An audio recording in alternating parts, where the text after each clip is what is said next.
Hello friends, welcome back to the new video. In this video guys, we are going to talk about guys how can we set our pin lock in our Redmi phone device. Guys, you want to set your pin lock, so guys you can set. And guys, now let's see how to set pin lock in our Redmi phone. In this video guys, I am going to show you. So first of all guys, open your phone setting to set your pin lock. Then guys, scroll it. Then guys, you can see your password and security. So guys, tap here. Guys, click on screen lock setting and guys click on pin.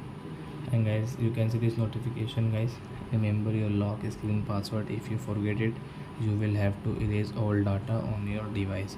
So guys, don't forget your password. So I don't mistake here. And guys, example for guys, I will take 1 2 3 4. And guys, first of all check, then guys click on continue. Otherwise guys, you will have to take this 1 2 3 4, same password, done. Guys, you want to add fingerprint? No, we don't want to add.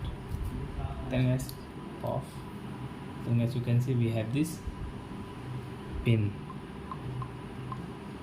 So I hope friends you have understood how to set pin lock in a Redmi phone. So that's it guys, thanks for watching. Now we will meet our next video with the topic. Before going guys, please go and like my video, subscribe my channel. Bye bye friends.